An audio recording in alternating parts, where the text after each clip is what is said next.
Ready? Yeah. Do you like to go by? Sorry, bro. The real Simba or just Simba? The real Simba. The real Simba, right? Yeah. Okay. There's another fucking the real Simba on TikTok with a Y. That shit had me fucked up, bro. Bro, so that Simba artist, eh? That we gotta talk about. Cause I'm gonna keep it real, right?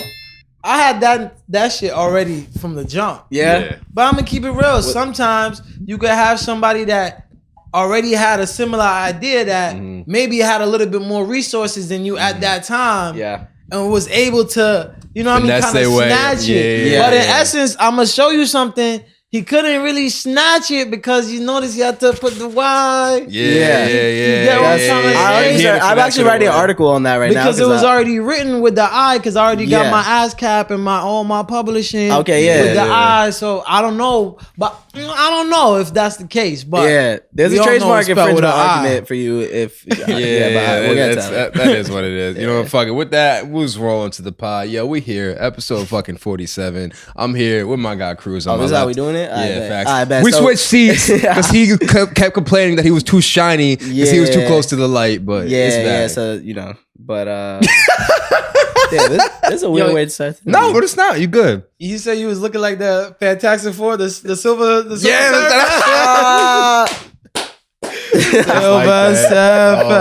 So we here today with my bro, the real Simba, bro. Thank you for joining us, bro. One of the dopest artists out in Westchester, New York. Yeah, thank you for pulling up, bro. Amazing freestyle artist, amazing artist in general. I love your content, so it's great to have you, Simba. How you doing, bro? I appreciate y'all having me. Poncho Cruz, I got that right? You got that That's right. like the first time I ever got some shit right off the rip. Yeah. I appreciate y'all for having me, man. Y'all got a dope setup going on over here.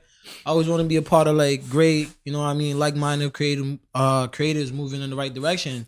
And y'all doing y'all thing, man. So let's all get together, make something great happen. Yes, sir. Yes, sir. So in a few minutes, could you tell the people where you were born, where you grew up, and how you got started in music? It's going to be super complex, but I'm going to keep it short and sweet. Okay, bet. I know a man come from Jamaica. I know, see and catch in Jamaica. Okay. Oh, shit. So, heavy accent. You know, I don't know how the thing is set up. Go boy. Village, my parents then come from village, Spanish Town. All right, we're going to switch it back. okay. But yeah, man, I was actually born and raised in Jamaica. Okay. For real? And I came here when I was 7 years old. I didn't know what snow was. Like, you see that shit on TV, but when you come here and I'm like, yo, you can get a plate of Chinese food for $5. I was like, this is the life. You know what I mean? Like, you had the deli right down the block. It was a whole new lifestyle. Because in Jamaica, like you had like fucking, what you call that shit where you put the chickens? What Americans call that shit? I don't know. Like the chicken house where you put the coop. Yeah, the chicken coop. You know, that's the same shit we call it too. I should have just said that. Yeah. Okay. But basically, if you want an egg, you just go in the backyard. You get an egg. If you want an apple, you go in the backyard. You pick an apple. You pick a mango. You don't go to the supermarket. You know what I mean? It was a luxury to go to a supermarket. So I mean, like just like different stuff like that is crazy. Complete culture shock. Yeah, complete culture shock. Okay. For me, the music was also a culture shock. So when I heard the music, it was so different than, of course, what I'm normally geared towards hearing. So I like reggae. Yeah, vibes. So it's more like reggae and all that. So Bob Marley is actually one of my biggest influences as well. But then when I came here, one of the first artists I heard was Nas. Then I heard Hove, of course. We're talking late 90s? Yeah. Okay. So I heard those artists, but remember, I came from Jamaica, so I came here in about 2001. Okay. So I was so far back that I'm just finding out about, like, you know what I'm trying to say? Like, these dudes are big here. For me, that was what changed it. And I saw how they were, like, it was a little different because you got to remember, like, reggae, there's not a lot of storytelling for, like, to allow that elaborate, like, wordplay. In reggae, you don't really do a lot of elaborate wordplay unless you're talking about a lot of, like, violent stuff typically. Yeah. But I felt like when I heard rap, it allowed you to talk about different things sometimes in a joking manner, and you could also talk about it in, like, you know what I mean, like you could like flip something, you could talk about it articulately, like different ways. Like so more that's lanes how I really, to go down, more versatile. So that's how I really took into it and grew to like it. Fire. Word. Wavy. Damn. So was getting into the music space and hip hop in particular easy for you? Was it like something that your community sort of like helped you get into, or was that something that you felt like you had to force yourself into? I mean, my community ain't really gonna like push me into that. You get me? Like growing up, of course, you're gonna see a lot of people like doing that stuff. You're gonna want to be like that. For me, I never wanted to be like anybody else doing it. I wanted to be the greatest doing it. Okay. You know what I mean? So in a sense, like my community, of course, always gonna support me, like more than just like your immediate friends. But like sometimes people like I remember I got a sponsorship with the NBA. Okay. And they snatched up one of my songs and they used it for the European promo tour for the summer league. That's fire. Right? So I'm like, yo, this is how I found out about it. Cause like my manager at the time, he's like, yo, send me this, we gonna submit this, yada yada. So I'm like, all right, cool. Not thinking nothing of it. I'm like, yeah, you know what? This is a long shot. Then I'm like on Instagram one day and I saw NBA tag me. So I'm like, what the hell the NBA tagging me in? Like, this gotta be a mistake. I'm like, over here rocking. Wait, that's my song. Yeah. I was like, that's my shit. Wait, how did they find you? What was it? It was like, I was like, I don't know if y'all remember. Y'all remember United Masters? Yeah, of course. When it first started up, I was one of the first artists in United Masters. Mm-hmm. Okay. Right? So what timeline are we talking about? Like 2019? They've been around for a minute. Before that. Yeah, before that? They've been around before that? They've been around for a minute, yeah. I want to say like 2017, 18 probably. Sometime in that time frame. Yeah, I wanted to ask you about them because I saw that you were promoting them a lot in your stuff. So like in your older posts. So what was that like for you working with United Masters? Like how did what did United Masters do for you compared to like other platforms that you could have distributed through? Well, it's not necessarily what they're gonna do for you directly. Yeah. It's gonna be about what they can empower you to do. Okay. You get me? I'm gonna keep it real. A lot of artists think like they want the dream, like, I'm gonna just sign and somebody gonna do all the work for me and I just gotta be here, and here. To keep it real, that shit's not like that no more. You gotta get out and you gotta grind. And if you're not getting out and grinding, you gotta be doing something in your pastime to be generating the life you want, right? So with United Masters, they're not gonna directly start doing a whole bunch of stuff for you, but they're gonna offer you opportunities. Mm-hmm. You still gotta go get those opportunities. You still gotta put your working, you still got to input this, input that, make sure you have stuff right on the legal side for when you do your registration of your music so you can get your splits. Word. But the biggest benefits is that 100% of it is yours, right? That's a fact. Now you can, depending on what type of deal you got with them, slight distribution for promo, whatever, you get what I'm trying to say, whatever different people got. But aside from that, it empowers you more as an artist. You got to realize you got to learn the ins and outs. Because if you see a lot, you hear about all this shit that be happening to artists, they sign this and they get that. They lose all their money. So why always happen? Why does it always happen? Because a lot of people don't want to sit down and take the time to read shit and go over shit and learn shit. Because they just want the easy way out, right? So for me, it's like sometimes you got to step back.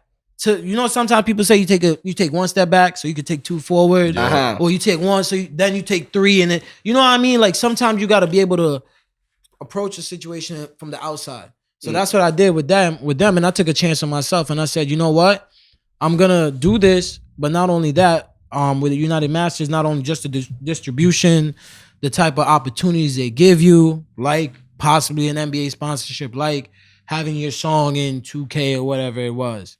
You get me? So different opportunities, but still within that, you still gotta work. Yeah. So NBA found you through United Masters? Yeah. Wow. Yeah. I'm gonna keep it real. Did you submit to sort of like a giveaway or not a giveaway? I'm sure they had to choose you. It wasn't a submission. But like, actually, this is how it happened. I had the song already. It was a song called You Know, right? Yeah. And the song, I just wrote the song. Like me as an artist, sometimes I write songs with no intention.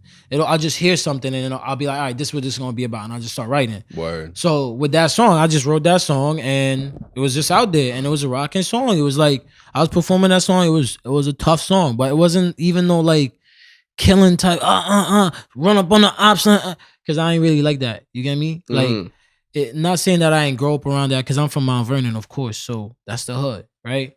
But for me, it's just like the different opportunities, like trying to progress, trying to learn. But go ahead. You asked me something first. You got me over here. I fucking forgot. Yeah, we going on different lanes, but that's okay. That's part of the conversation. Yeah, that's okay. Too fucking much. So one thing I was asking you was, well, I'm gonna pivot a little bit. Pivot. Are there any sort of platforms or companies that you found that you've been able to sort of make the most of and like get a good benefit out of that, like some people, might not know of initially? I know like how'd you get like your shit like up pretty much? Like what resources did you use? I mean, you just got to experiment. Yeah. Like in the sense of trying different things, right? So there wasn't one specific platform that I used to get me where I am, right? And in doing so, I spent time and I spent money and experimenting with different platforms and figuring out what works and what doesn't work. And still to this day, I still have no guarantee as to hey, did this really help get me here, X, Y, and Z? Yeah. You get me? So you don't really know like exactly like you don't know how to scale it.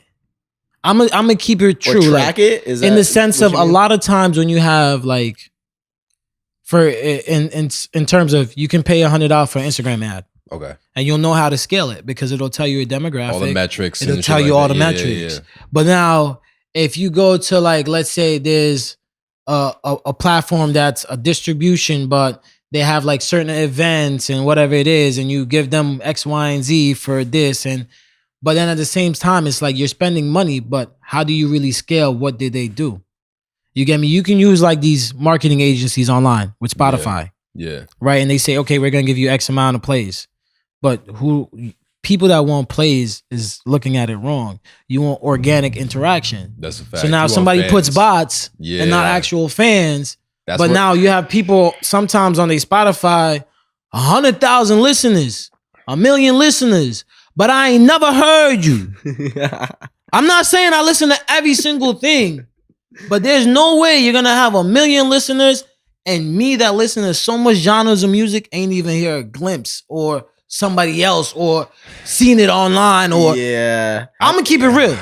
So how do you scale that? How do you scale that? I haven't thought about the Spotify fake listeners yet. Right, obviously, bro. So I never spend my money on that. Playlist curators do that shit. They'll just inflate your shit. Yeah. And then you see, I have fucking 30K monthly. Correct. Let me give you another 100. And they tell you it's organic. So how do you scale that?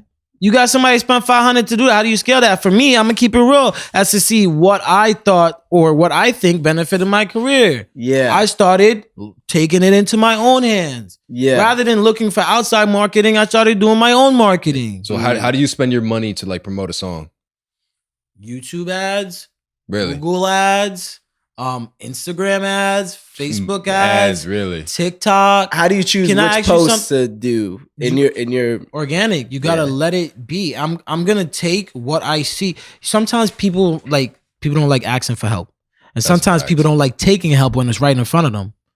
There's a artist, L.A. Russell, right? Okay. You guys have heard of him, right? And that sounds familiar. And he has a thing that he calls free game. And he kicks games of how he said, yo, I started doing $5 ads a day. I started doing X, Y, and Z. And I looked at, so I said, okay, some people gonna be like, yo, you a biter why am I a biter? Because if one business sees one business operating in a way that's making it beneficial and producing a result, what is that business gonna do? They're gonna do that same structure, learn from other people's goals. But why does it gotta be biting? Why can't it be another a young king trying to put on another young king? So I see anything people tell me, you got to soak in that info. Use the info people give you. It's right in our face. But like I said, some people don't like to do the work for it. So for me, with my marketing, I scale it. I do all types of ads, whatever I can find, whatever organic ads I can find. I'm never going to get something that's going to tell me 1,000 followers, 1,000 this. I don't want that. To any artist watching this right now, please, if anyone is guaranteeing you an amount of plays, run for the fucking hills. Because you can't do it. It's not realistic. Forrest, run! For real though, like it's impossible to guarantee, bro. It's just run. Run. One of the content that's worked for you is your Instagram freestyles, bro. I know those done very well for you, bro. So and you. They're fucking incredible, bro. You said some bars and some flows that, like, in all the ones that I've seen, you smoke the artists. I appreciate that. I appreciate that. Beat their verses, their flows. I appreciate that by far. But besides that, I am wondering. It's like, right here, my man. We here. You kill those shits, bro. But a lot of people, I've seen a lot of freestyles online, and they could be amazing, but they often flop. So I'm wondering, in your opinion, what do you think differentiated your freestyles and the way that you pushed it maybe from other people's that might have flopped? Because I'm nice. Yeah. I'm humble. Respectfully. Respectfully, but I'm nice. Because I'm going to tell you, that's what's going to separate. When I sit down and write music, you got to understand. When I'm writing my stuff, I'm like, I got to be the best. I may not be the best, but I'm going to write it with the intentions that every time I want to better and learn something. And I'm a listener too, just like you guys, right? So I'm going to want to hear some shit that's going to make me say, oh shit. Oh, shit. Yeah. Like, there's been some times I write some shit and I'm like, that's some fire shit. Did that really come from me? Exactly. So if I write some shit and it don't amaze me, I'm like, all right. Yeah. Okay. Put it to the side. So for me, what I think differentiates is just like sometimes I'm just slick with the wordplay. Sometimes it's just the delivery. I have fun. It's me. What differentiates me from what anybody else does or currently doing is I'm doing it. Because when I'm doing it, I'm going to do it different than anybody else. I'm not going to tell you I'm going to do it better than Jay-Z, but I'm going to do it in a way Jay-Z can't do it. I'm going to guarantee you that. With the Simba twist on it. I'm going to guarantee you that. That's a great answer, bro. That's just it, right? No, but you've also said a few times about like you being the best in this shit and that being the motivation. Why? What drives you to want to be the best?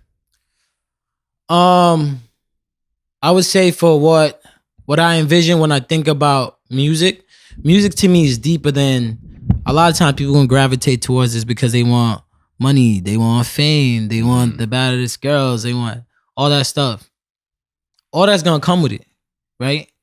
You gotta learn how to manage that. But all that to the side, I never really wanted or gravitated towards that. Towards fame and money. Towards that, yeah. Okay. I'm more so gravitated towards like I said, Bob Marley is one of my biggest influences, right? And I saw how his music changed a culture, how his music changed people, and how his music lives on. And in essence, like he will never die. You get me? The physical body has passed. Facts. But he, in essence, will never die. You can never erase him. He will always be here. So that's how powerful I saw music, and not just him, but what he did with his music. You get me? So I saw it and I was like, yo, if I can do the same things with my music and leave an impact on other people, like, why not do it? So for me, that's why I want to be the best. I'm not going to tell you like, again, I'm going to be Jay-Z or whatever it is. I can only guarantee you I'm going to be me because that's who I was born to be. You get me? But I want to be the greatest in my field. Who don't? You think Michael Jordan gonna step on the court and say he don't want to be the greatest? Yeah, I'm gonna be third. I'm gonna be mid. Right, right. I'm gonna just get 10 tonight. I'm gonna go Tom. I'm 2 rebounds. I'm gonna be chilling. You feel me? I'm gonna holler at the fucking cheerleaders. Like, And I feel like part of what differentiates people like Michael Jordan and Steph is the amount of work and the amount of consistency they put in. So I want to know for you, how do you? Yeah, they're a dog. It's just that animal. It's like people always trying to compare them. They just different animals. Yeah. They're animals in their own respect. They all have different qualities, different things that make them great. And I feel that's what's going to be about different artists. Yeah. You know what I mean? It's not going to be one person that's going to supersede everybody. Unless you... I definitely feel that. Yeah, I definitely feel that. I was getting at... how do you stay consistent? Because their consistency is what made them find themselves, made their performance way better. How do you stay consistent? What is it that you try to do? I say writing. Yeah, I say writing. Just like always stay writing every day. Stay like writing. Close. Stay writing. Stay writing. Do you mostly lyrical writing, or do you try to write in other ways? Like, what is your sort of creative process to find your? I mean, like a lot of times, right? A beat could inspire me. A lot of times, I could just sit down and I could just wanna write some crazy shit. Pull a little closer. Yeah. My bad. This was like a sus movement, but I tried to. That was crazy. I don't know. I try to be low key and not be like, yo, can you pull it closer? But like, I literally just went like this. Yeah, bro. Son did that on my episode. I'm not gonna show that to the camera side. Yeah, please, please. Like, yo, what's going on there? Wait, will you ask me that? This whole part's getting cut. All right, so first of all, I asked you if you could just pull the mic a little closer. All right, go ahead. Then I also asked, how do you stay consistent? Oh, you said, and I said writing. What's your writing? You said lyrical. Yeah. All right, so for me, right, when I sit down and I write some shit, like I said, I wanted to hit you, but every now and then you gotta realize not everything gotta be lyrical, because I'm not like that. I'm about making good music, like so I could like the song you know that I'm talking about. Yeah. The song goes, you know that I love you, oh yeah. You know that I want you, oh yeah. Don't act like you don't want me to. Beat it like I'm upset. Call that it's my downtime. People say I'm up next. You know what I mean? So that's a whole different pattern than like when I'm writing, I feel like a king. On crowning day, like LeBron James, yeah, I came to play. Yesterday, I was got time today. Crossover, but don't fade away. Yeah. You know what I mean? So it's like different mindsets. You got to be in a different mindset. So for every genre of music that I write, I put myself in a different mindset and I try to achieve a different goal. And sometimes I try to put those goals together. You get me? But it's all different. Whatever I feel, whatever my emotions are at that time, that's what I'm gonna express and give to the people. Is it write and record or just write? I would do both. You record yourself? Both. No. Okay. I go into the studio because I want somebody that, I'm gonna keep it real, that if I don't do something to the best of my ability, that they can say, do it again. Yeah. You know what I mean? Yeah. So you have who's the studio? Who's the engineer that keeps it real? So I go to Uni Music Studio. Shout out Guap. Shout out Guap. See, he already knew the name. See, I had to say shit because my guy speaks for himself, right? Wow. And I always put people on to the good people I know. Sometimes people don't want to give you the resource. Oh, don't give up the plug. Don't give it the plug. My nigga, you're not gonna be me. You're not gonna be me. I could put you onto my engineer. You're not gonna make my type of music. You're not gonna make music. You're gonna be you. The way I'm You get what I'm trying to say? Not unless you're gonna go in there and be like, yo, give me his stems. Give me a Simba type beat. See, that makes a lot of sense, bro. I haven't really heard it like that before. That bro. Why does it matter? I don't get people that try and hide the sauce. That shit makes no sense. Bro, it makes no sense to me. Because they're selfish. People, you know, people got that mentality. They want to do everything by themselves and they don't want no help. Yeah. Let me show you something. Ain't nobody in this world ever did anything by themselves. Because if you ain't had parents to raise you to get to where you were in life, you ain't do it by yourself. If you ain't had somebody YouTube video you watch, you ain't do it by yourself. If you ain't have a friend to start something with, you ain't do it by. You get what I'm trying to say? If somebody ain't believe in you and say, yo, do this, you ain't. Sometimes just if you got people that's like-minded and great just like you, greatness ferments even more greatness once you guys work together. So why not? It's that ego shit, bro. It's egos. It's egos. That's what it be. It's egos. That's all it is. But you gotta abandon that ego, bro. Abandon the ego. But shout out Guap. Every conversation I ever had with him, he's done nothing but kept it real. So. Shout out Guap. He's been mixing my music since I was in high school. Oh yeah, just playing around with this shit since I was in high school. Just playing around with this shit. One of my first songs I made, Guap was like, "This ain't it." He kept it real with me from the jump. So how do you? So when you're releasing music, how do you go about I'm sure you make a lot of songs, right? That you don't release. Every artist does. Some artists do more. I got hella songs. Hella songs you don't release. Songs. So how do you go about like making a decision? I want to release a song. I want to put it on the album. That was one of my questions. You have people that you test the songs with. Yeah. How do you know if the song is the one? I'll tell you this. I don't believe there's any such thing as the one when it comes to music, right? Because that's valid.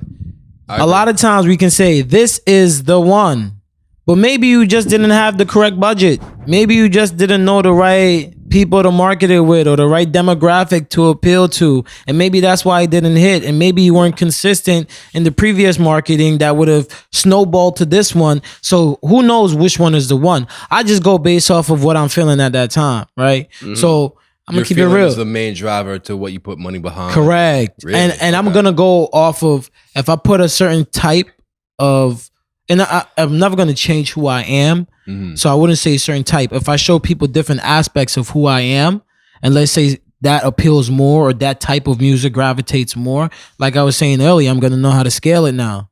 So I'm gonna go with what works for me. I'm not gonna start creating shit that isn't me.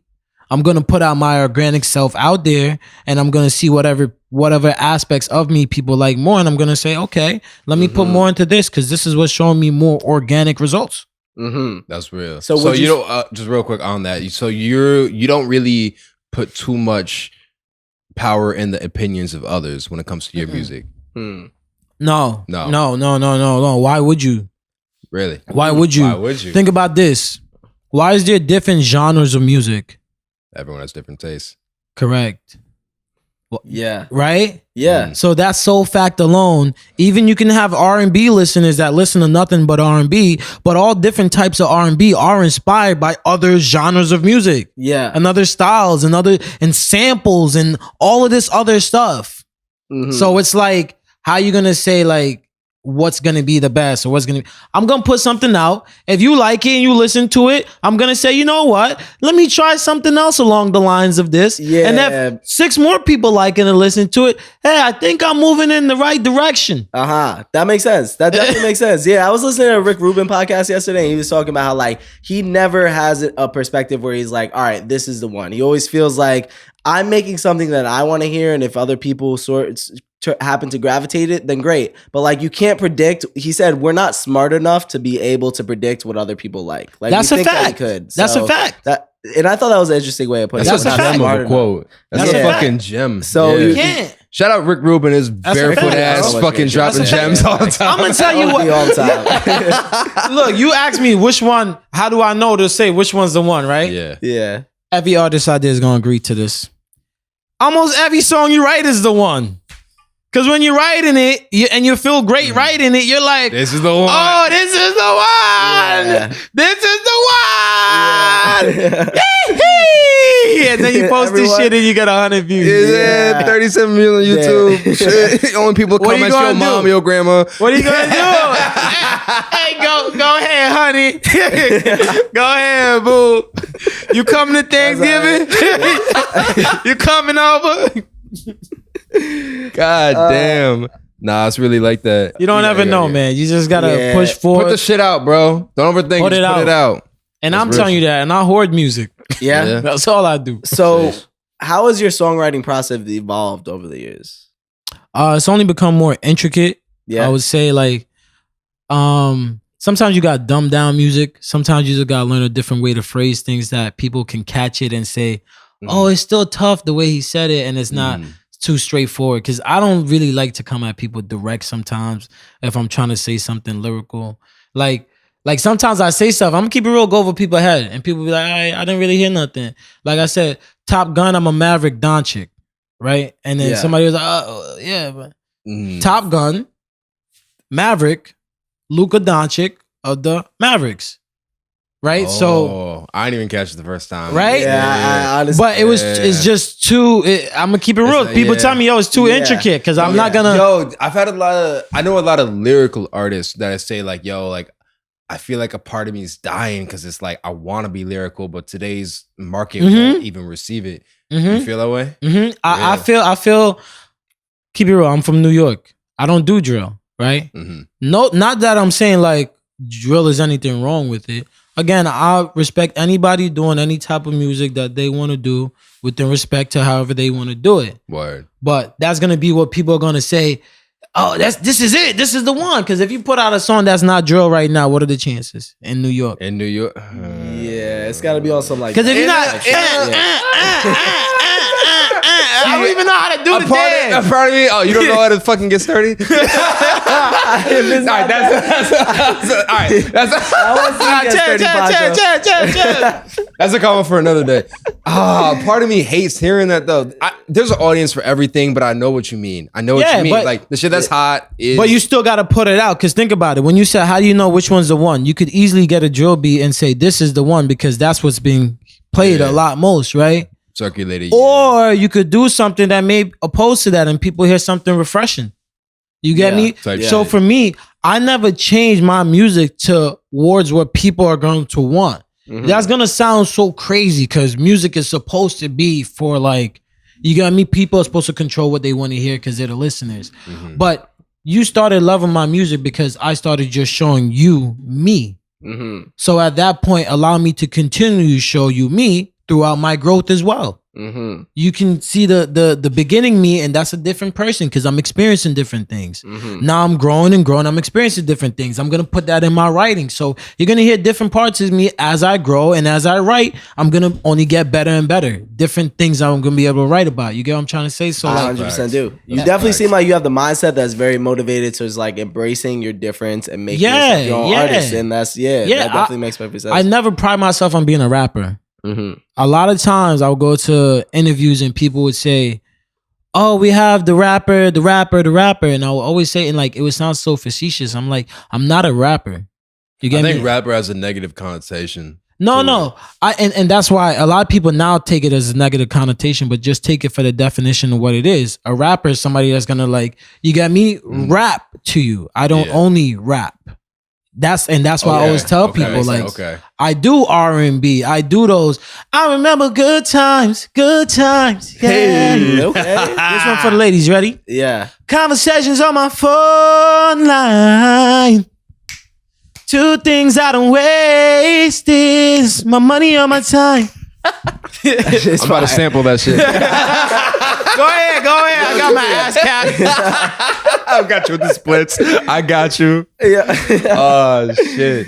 That's crazy. But I do a little bit of everything. So I always wanted to like show different aspects of who I am in my artistry. And you know what I mean? So that's what I'm about, man. So getting a little bit to the business right now. So at what point did you mention you have a manager earlier? At what point did you get a manager, and why did you feel like he was the manager for you? You giving a look. I don't know if this is a question you want to answer. I'm gonna answer the question. Okay, bet. So I felt my manager at a point was a great manager and still is a great manager, even though we don't work together. It's just sometimes in music, you're going to have big differences, especially when it comes to like results, number one. Number two, especially when it comes to ideas, because you got to remember, an artist, when they're giving you their music, that's your child. They're going to always be protective of their child. Eventually, when you start learning more of the business, you can't treat it like a child anymore. You got to treat it like an asset. Yeah. And how you're going to like divide those assets, whatever it is. So for me, like, with the whole manager thing, like every artist thinks they need a manager. Everybody thinks they do. My manager, he came to me when I just started out. Before I started taking it really serious, I was just joking with it. For me, it was a big like help towards my career because there's different things I was able to learn, different things I was able to see, write about because of just being around. You get me? Like he had me around different people. Casanova, I was with. I'll be in the strip clubs with Casanova fucking Sunday morning in middle of the night. Like, I'm just like, yo, what the hell, bro? Like 2-3 o'clock, I'm like, yo, so I'm trying to go home. I don't even want to see nobody no more. I just want to see my bed. Like, so he had me around like different, like, you get me? So you could write about different shit like that. Cause you actually did it. Mm-hmm. So me, I try to like a lot of times just keep my mind open about what I'm writing about, but mainly write about what I'm actually going through. And articulate it maybe in that different kind of way or whatever it is. But for the manager side, he helped me grow and see these different aspects and learn different things of the business to get to where I am right now. So I'm still grateful for that. Now, from my personal side, it's from me seeing what I need and what I can scale. So if I can scale an activity, and if I see that one thing is progressing and one thing isn't, I'm going to make steps in the right directions to those progressing things. You know what I mean? So like a lot of times you can differentiate those ideas because you have one person on one side, one person on one side. There's no buffer. Yeah. It's just either you get your way or you get your way. But I wrote the song. I'm the artist. I recorded it.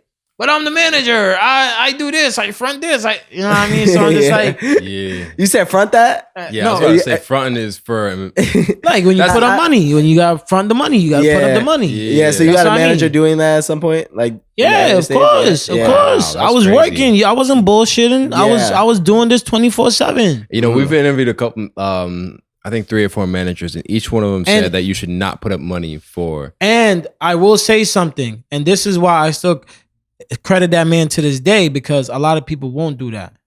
And the reason why I would say he was probably, my manager at the time was probably the most impactful person in my career to this day. Oh yeah? Word. Right? Because I always give people their flowers. I'm not going to take away from nobody. Regardless of the relation, I'm not going to take away from nobody. If somebody helped you get to where you are, they helped you get to where you are. It's just a fact. Admit it. Right? So the experiences, the different things that I was able to do, different environments I was put into, different like, just like social events that you can go to, you get me? Different things that you learn and you pick up on from being around it and doing it. You get me? And like you said, a lot of managers ain't gonna do that shit. But the reason I fucked with son, because If he's willing to do that, what that mean? He believe in my shit. Yeah. And if somebody willing to put their own bread, but more than just the bread, their own time into you, you got to respect that. Why do you think he believed in you, especially so early in your career? I think he saw where I could go. Sometimes people see potential, right?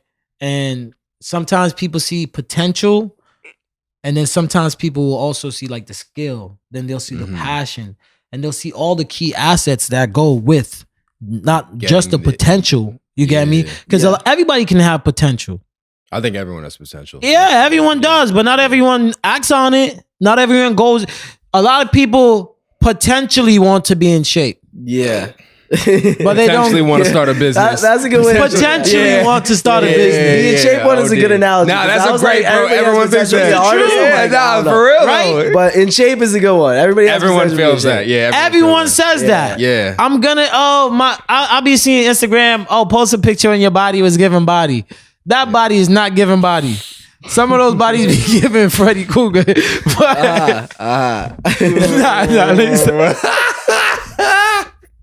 Respectfully. But wait. But back to the potential thing. Everybody has potential, but nobody acts upon it. Some people don't act upon it. Very few. Some people. Very few. You get me? So everybody, like you said, everybody got potential, but somebody has a potential to start a podcast.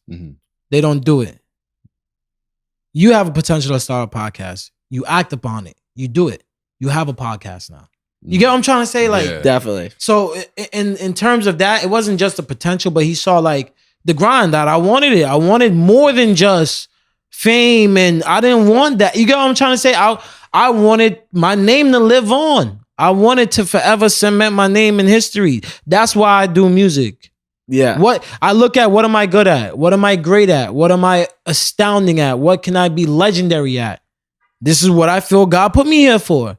Some people gonna say, this guy crazy. Okay. And what? People think Kanye crazy? Yeah. Your opinion don't impact me. So Kanye's still doing Kanye. You saw that tweet where it's like, yo, Kanye pulled the biggest flex in 2022. He got out of all his contracts. Yo, I saw Adidas talking about they cutting ties with Kanye. Yo. I'm like, I thought Kanye owned Adidas. Yeah. I'm like, cause this is one of those situations where we just go pivot right now. No, that was a joke. That was a joke. But I'm saying, who the hell was buying Adidas before Kanye came over there and did his design? I fucked with the Ultra Boost. That's the one thing I can say. Yeah, you bought one Ultra Boost and the classic Stan Smith. What else?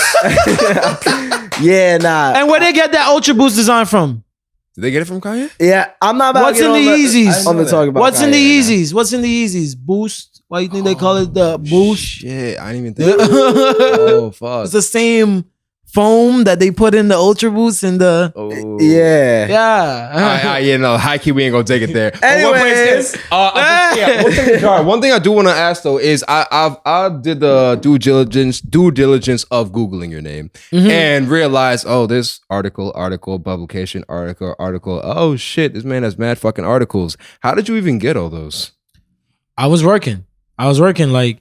Even during the COVID, like I was saying, I was always doing interviews, whether it be Zoom. At one point, bro, like I'm gonna keep it real. Like basically, I would drive to North Carolina, then from North Carolina go down here. So you take 6 hours, 3 hours. I'm doing interviews here. Then I'm driving next day to make another interview here. So I would go all the way down south. And what I did is I did interviews as I'm traveling down south. Then I would get down there, probably do about 2-3 performances, spend like a couple days down there. Now, as I'm coming back up, I'm just doing interviews as I'm coming back up to New York. So that's how a lot of those interviews, like I would knock out like 10 interviews a day. You get me? Because like as I'm traveling, even though those hours are passing, like boom, I'll get to Atlanta. I would do like 5 interviews just traveling out through Atlanta in that same day. Okay. So you schedule 5 different interviews that same day. Word. Then the next day I'm scheduling another 5 interviews. But it's like I'm going from 1 hour and a half time blocks, just driving, boom, boom, boom. So again, that was because of my management. They knew a lot. They knew a lot of people, and they did. I'm keeping real. He did a lot of the work. You get me? And setting that up. And a lot of times, sometimes you don't realize like sometimes people is working in your direction, but because of you have your own ideals, you can't see that. You get what I'm trying to say? So that makes sense. You get me? Like, it's just a part of the game. But because of where you think you have to be so quickly, you're like, I'm not getting there. And then you blaming everything else, but realizing there's nobody to blame. Certain things just take time. That's so with a lot of those interviews, when you're asking about that, now, like, as you're asking me, I'm realizing, like, yo, son was really like, because there was times I was tired, bro. Like, like I'm over here like drinking Red Bulls like before performance, then I'll perform, then I'm doing an interview at 2 a.m. in a fucking like, I went to, it was like some fucking like, you ever seen like a storage facilities? It was some shit like that at ATL, but they had like studios, they had like different halls, different events. So I'm doing an interview in this fucking place at 2 a.m. They shooting a video over here. Somebody else over here doing some shit. And I'm like, yo, all this happening at 2 a.m. right now, bro? Yeah. Y'all are wilding down here, bro. Atlanta different. It was, it really is, bro. It really is. Like flamethrowers and everything, like 2, 3 a.m. I'm like, son. But like, with the greatness of like the people that I had in my life at the time that was helping me out get these opportunities. A lot of these opportunities I went out and got too. Same way I reached out to you guys. Yo, boom, boom, boom. Yo, dope shit. Yo, what's up? Let's make something happen. Yes, sir. You know what I mean? Like, facts. And always go for it. You get me? Always willing to work with people and grow. You get me? It's just putting it out there and making good things happen, bro. That's how I see it. Did those interviews, like, and the articles, all the publications, did those really help you? Yeah. Yeah? Yeah. Everything that you learn is going to help you. It's about what you take from it. So, in a sense, if they weren't there, would you have found all that stuff? No.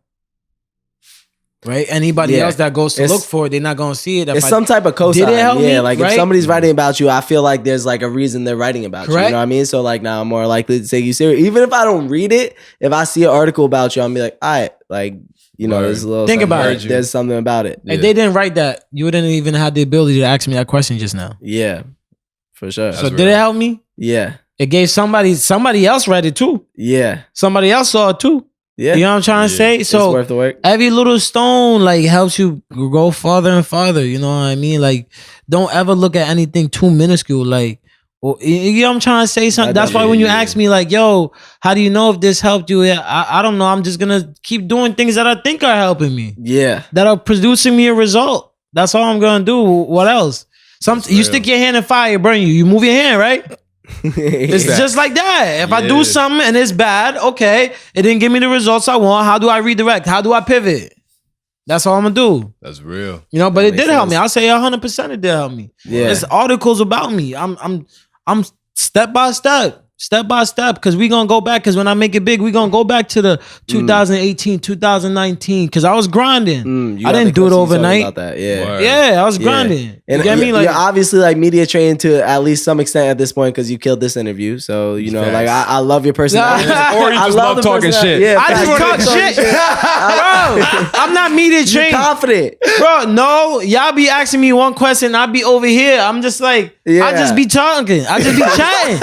I was like, well, I told you God put me here for the chat. Yeah, like, but you make your personality shine in a way that's awesome, bro. So like, I just want to give you flowers for that. Like, I really feel like a very uniqueness about you from this interview, bro. Y'all did y'all thing too, because I had some whack ass interviews. Yeah, take it from a man. I've had over. I don't know if it's a lot or a little, but I've had over 100 interviews. Okay, no cap. Like sometimes people just say that word to over 100. No, literally, as you can see, over 100 interviews. Okay. Sometimes people just like, oh, so like, tell me about yourself. What? Yeah. Nah. What? This is not no biography. They ain't serious. They ain't serious. It is what it is. You supposed to this is not my autobiography. Like, yeah. What's up? Like, coming up, they do no research. Bro, I haven't realized how many other interview platforms don't give a fuck about what they do. Yeah. They don't. A lot of them, bro. A lot of them. I'm like, damn. Respectfully, but like, shit, get y'all shit together. Like, fuck. Facts, bro. Facts. God damn. Not everybody doing something cares about what they doing, bro. Yeah, it's the truth. And you know what? How you can tell somebody care when you see the difference in the quality of what they do. That's the difference. And those things are gonna always be organically more appealing. Yes, sir. You know what I mean? Like, and I feel like because it's real. It's real. You're not faking nothing. You're just doing what you generally like to do. I'm up here generally being me. Like, I remember when I first started doing music, people would tell me, yo, you gotta have an image. You gotta have an image. I'm not doing like different labels, right? When you want these contracts, right, and you go to these labels and they're gonna want you to have an image at the time. Whatever image is popping, that's what they're gonna gravitate towards, right? Like if you popping when the trippy red face popping, like you get me? If you like popping when the drill popping, that's yo. Shout out Annalise, who we had on the podcast before, and she was like, "Yo, all these labels, they care about image more than music." Yeah, bro, they don't care about no music. If they cared about music, there'd be a lot of good music on the radio. You don't hear good music on the radio. You hear trending music. I'm not gonna jack that, but I will say you don't hear a lot of good music. You hear trending music. That's a good way of putting it. Is trending. You hear trending music. Honestly, I can't even hate on that. I really can't hate on that. Trending music. That's real shit. That is real shit. Trending music. I hear you. I do hear you. Because I'm gonna tell you this: your favorite artist, you probably don't hear them on the radio. Not at all. Yeah. Honestly, all right. I can't be the one to say that. I only listen to my friends. Shout out all the homies on my playlist. You only listen to your friends? Pretty much. Or I go on my Spotify Discover Weekly every week, and anything new I find, I'll add to the playlist. But other than that, I only listen you real for that. He real for that. You real I've for never that. heard anything like that before in my life. Nah, he listen. I don't give a fuck. You know you cap. Yeah, pretty much. You know, or people I know personally. Why do you do that, Pancho? I see that real quick. I think the music hits different when you know the person. That's the first thing, and secondly, there's so I don't know, it's just how I do it. Like a lot of shit on the radio like doesn't really entice me. It's trending music, like it's not really shit I could really feel. And a lot of my homies they make dope fucking impactful music, and it's like, all right, I can actually fuck with this. It's something I can actually feel. So that's just my reality. I can't speak for everybody, but that's what I do. Okay. I think it's true. Like I feel like a lot of the impactful stuff that you could hear, you won't really hear because a lot of the masses won't gravitate towards it. Yeah. And music has changed from music from what it used to be. Because remember, music originated from like being able to liberate yourself and talk shit. Yes, sir. You know what I mean? And be like, fuck the police, like that type of shit. You know what I mean? Like we could edit that because we don't want that. You know, you can't. That's valid. Yeah, you can't fuck the police. NWA in the building. Fuck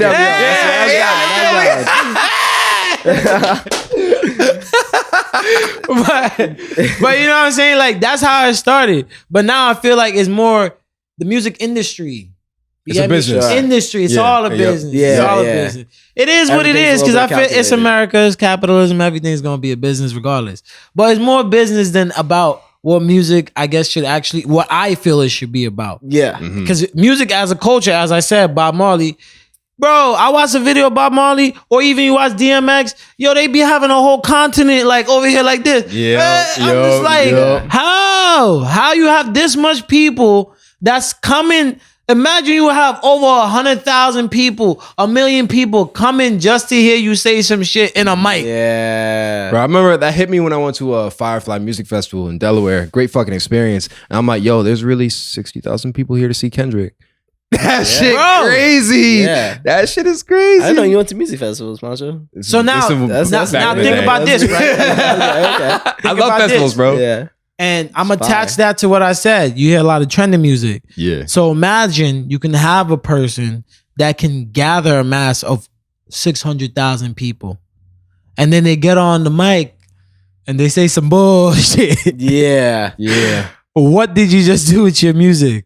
Yeah. What did you do with your influence? What did you do with that? Yeah. Not. I don't even say because it is your influence, because your music is your influence, and I shouldn't say bullshit, because what I really meant to say was maybe you can get on the mic and say something that is negatively impactful in your community because it's trending, because of what you're forced to appeal to.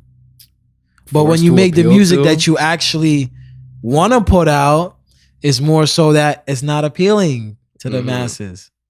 I'm just keeping it real. Nah, that is real. I mean, negativity gets attention. That's why you go on the news. It's this person said this person said this natural disaster. It's the negativity that gets the news. That's real. It's whatever's popping. And you know what's sad? Sometimes as an artist, you got to adjust because you got to realize, yes, you're doing it because you love it, But at the same time, you're doing it because it's a business as well, and you have to make smart business decisions. Facts. As well as with your heart, what you like to do. You get me? Real. So 1,000,000%. Yeah. On it, bro. Yeah. Like, it's a whole lot of crazy ups and downs. I've been through so much shit in this music, bro. Like ups and downs, like fucked up contracts, this and that. Like, what type of contracts did you enter? We ain't gonna get into that. Just like type of contract, just to be aware of that. None of that. Just type. Nah, you don't want to mention that. That's all right. You do have a distribution deal though, correct? Yes. How did you get that?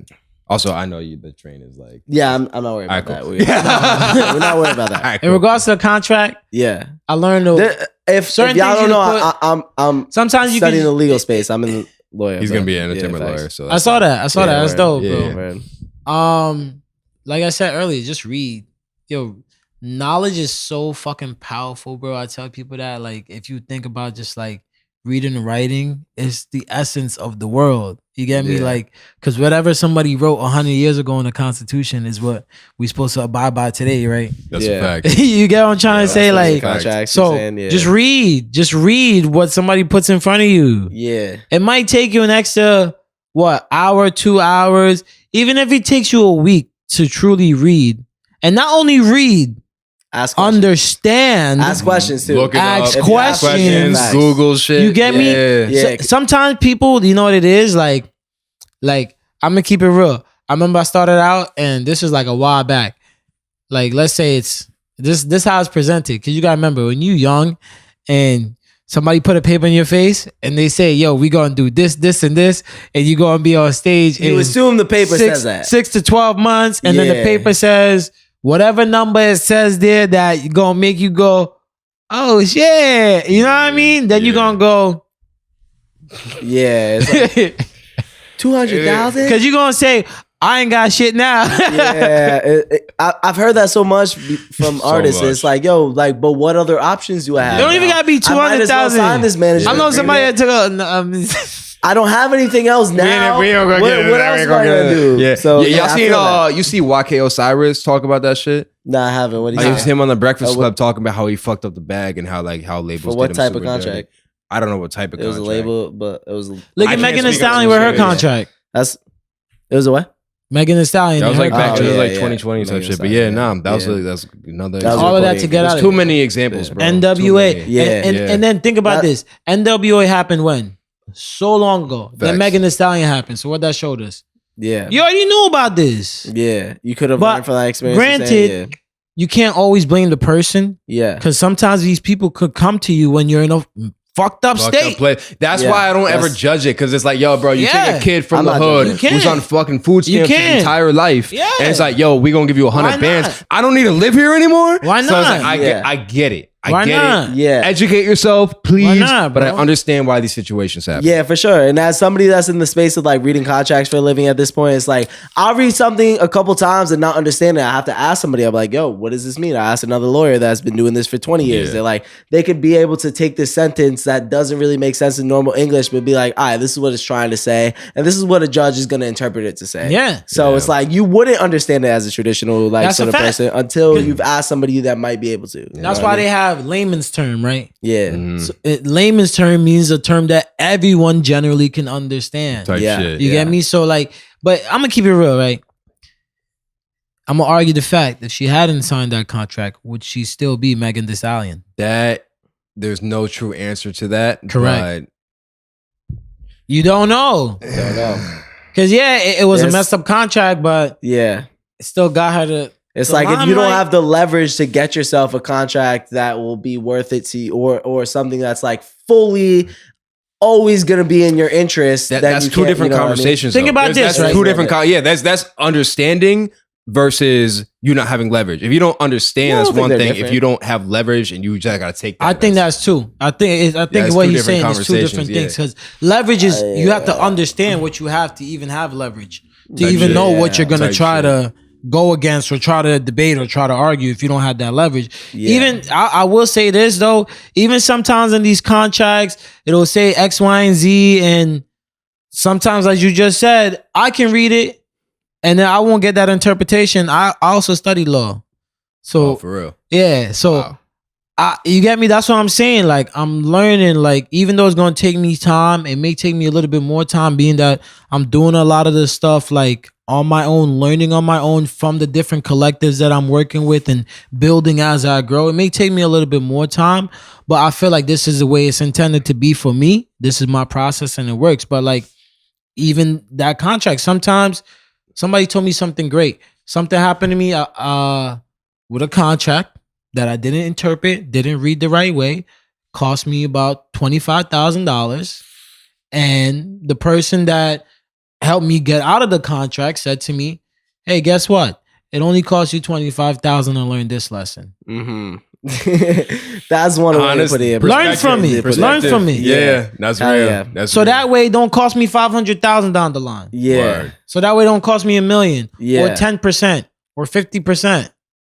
You get me? Whatever these contracts are gonna say. That's perspective for you. Sheesh. You know what I mean? Yeah. I keep it real, bro. Like, yeah. What was that lesson?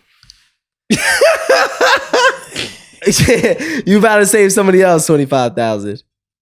Please save an artist watching this 25 bands. That's not a little amount. You feel me? We don't. This is what I'm gonna say. First of all, you gotta do fact checks on anything. Facts. Before you do anything, before you do any interviews, before you do any podcasts, before you do any promos, before you do any label deals, before you do any type of distribution deal, fact check. Go and read the stuff, see who else is supporting this or is a guarantor saying that, hey, these people are legit. You get me? Number one. Number two, you got to make sure that person has, if not your best intentions, mutual intentions for both of you guys to profit. Mm-hmm. Sometimes when you have a manager that's like, in one case that says, hey, I'm putting up all this money, so I'm going to give you a contract that's going to favor me because I'm putting up 100% of the money. Why wouldn't I? Yeah. And so, is it wrong? Artists going to say, oh, that's wrong. That's a messed up contract. Is it really? See, are you paying? I think that's called. It's a give and take. That is called entitlement. That's correct. Yeah. You just got to learn it to, rather than expect things, communicate what you want. Yeah. Word. And a contractual agreement is also a compromise. So you just come to a compromise about what you want. Yeah. And read the shit that's there. And always have an attorney look over any paperwork to know what's right, if it's checks out. So the attorney can tell you what it says. Yeah. That's and I'm going to tell you another way to save another $25,000. Whatever attorney you have, look at that contract. Have another attorney look at it again. Fair enough. You got to. Yeah, that's not like Big Sean said. He said he got an accountant for his accountant. Yeah. To make sure his accountant doing what? Wasn't doing what he is supposed to do. You got what I'm trying to say? Just so y'all know, right? A lot of these labels will assign you an attorney if you can't afford one. Do not take the attorney who works with the label who has the label's best interest in mind. Yeah. Bro. Please do not do that. That's what it is. Yo, if they feel like they're a partner of the label in some type of way, like if they're friends with the label, they probably just don't do that anymore. Like the attorney I work for, the attorney that I work under, he's not friends with the labels. He is the antagonist of the labels. Savage. He's the person he's the one that goes to get the money. Shout out Adam. Shout out. Nah, bro, but even what you just said, you know, it's ironic. You just said if you cannot afford an attorney, don't take the one the labels provide for you, right? Yeah. And when you get into some legal trouble, if you cannot afford an attorney, we will appoint one to you. Yeah. And that be the worst ones because they don't care because they're state appointed. They don't give a fuck. They pay their fees. They be like, yo, we'll pay them. And they don't care about the loss, the wins. And, you know what I mean? So it's the same thing what you said with the music companies. Like the music labels would be the same. You get me? Like, you got to do what's in your best interest. Understand that a lot of times people with these contracts, with whatever distribution, whatever it's going to be, sometimes people just doing whatever in their best interest. Yeah. I say it's just how it's structured. But again, you got to communicate that and whatever y'all agree to. That's how I see it. That's a fact. Sometimes people will take a risk though. They'll fuck up that bag right now to earn it in the future. It is what it is. I think that's an entire conversation for another day. But just to wrap up this fucking dope ass interview, is there anything you want to say to the other artists that are gonna watch this, something to inspire them? I mean, people inspire me every day. If there's anything, I would just say keep on going, like keep pushing. Sometimes like you could come from a place where you feel defeated, where you feel down, where you feel like there is no light at the end of the tunnel. But like what my father always tells me, he's like, don't ever beat yourself up. Don't ever like look down. Always keep your head up. Because when you keep your head up, you can always see a brighter path. You can always make it out somehow. You get me? But when you come from it in a mindset, like a pessimistic mindset, like, hey, this is all it's going to be. I'm never going to do this. I'm never going to be able. What are your chances of succeeding if you're already betting against yourself? I don't bet against myself. You get me? And I tell people, you bet against me, that's a stupid move. Because you're going to lose. You're going to lose. Because I ain't going to lose. I'm stubborn in that way. I ain't going to lose. Yeah. You get me? So that's my mindset, bro. Just like keep going. Like believe in yourself. Believe in yourself. Because at a certain point, like, y'all could have had an idea to do some shit and somebody ain't believing y'all. What that made you do? Stop doing it? Stop working? Stop going hard? I don't listen to nobody but myself. That might sound crazy, but like, legitimately, like I can tell myself if I'm doing something wrong or right because I know. But in the same sense, I believe in myself. I don't let somebody else tell me what I think is the one or what to do or what appeals to them, or you get what I'm trying to say, bro. I just do me. Definitely. Like be yourself, be you, like do what you love, and if you love doing it, it's gonna be real. You get me? And as long as you love doing it, you're gonna always do it different than anybody else. That's how I feel. That's real. That's a fact, yes, bro. That's a fact. Y'all appreciate you. Appreciate you pulling up, bro. Like, dog. No doubt, man. We here. We here. We here. Could you tell the people where to find you on social media? Yeah, man. Yeah. You know the deal, man. It's the kid, the one and only himself. You can find me. TheRealSimba _. That's the real Simba. Boom. In case there's a lot of imposters out there. I got nothing to say to that. But, yo, to everyone that watches, I know you learned some shit. I know you enjoyed it. I know you had a good ass time. So please subscribe to the channel. Tap in with us. Tap in with our guy, Mr. Simba here. He's got great things on the way. All of us. We just all getting started right now. Wait, I could kick something for y'all real quick? Kick something real quick. What you got? I want to do something a little different. So we're going to do it like this. Ex-slave masters, trying to take my masters. Master the craft, God gave me this to rapture. Told me kill him softly, rather kill him faster. You the old school, baby, this the new chapter. Hit his head first, hit his body after. Didn't help me back then, look at how I passed you. You played hooky, now it's time I outclass you. Even if I had no doubt, I'll never be a bastard. Cause God made the earth and everything that came after. Coming at me suicidal like you got the Drake backwards. Eat, kill, am the real deal. They be looking at me like a ticket or a meal. If you didn't get that line, I just spelled it out for you. The devil is a lie, better never let him catch you. Ahead of my time, not premature. And when you start to elevate, they start to pre you more. Ahead of my time, but no, I'm never late. They gonna put it on repeat because they know this shit was great. It was written in the scriptures. It was God. It was faith. So before you eat your meal, don't forget to say grace. Ramadan over. Guess it's time for me to feast. You boys is average. I'm extraordinary feat. If death is what you wish, I could give you what you seek. Got me feeling like me because the pain not cheap. Hey. Pop, pass. Wheezy on the track like it's Wheezy on the track. Yeah, got no ceilings. Try to pay me pennies when I know I'm worth millions. Finally made it out the hood. Extraordinary feeling. Floyd Mayweather, how I weave through the hate. I want Elon Musk money. Please give me space. And if it's on safety, that just means you're not safe. Like Beyonce said, I'm something you can't replace. You want to know what really grinds my gears? It's been on my mind a couple of years. White boy do the massacre, he beat the case. I do the crime before I'm booked, I gotta do the chase. I go to get my groceries and I ain't even safe. But if the 9 on me, they gon' say I ain't safe. Rather judge by 12 than carry by 6. Cause a couple years back, I was only by 3/5. Label me a threat, put they foot on my neck. But if my granny lived through it, I cannot die yet. This is not a sweet life, too bitter to digest. But niggas rather rap about the shit they ain't buy yet. How you expect me to believe what y'all say to me? Y'all did 12 things before ending slavery. And no reparations ever paid to me. And we still dying now. It's a shame to see. But now I'm a star. Murder every bar. Live your life. Don't let them tell you who you are. Shoot for the stars. Aim for the moon. The life that you want, yeah, it's coming real soon.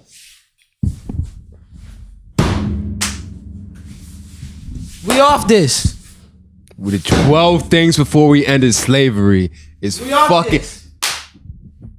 Like, subscribe, tap in with us, tap in with Simba. We fucking out.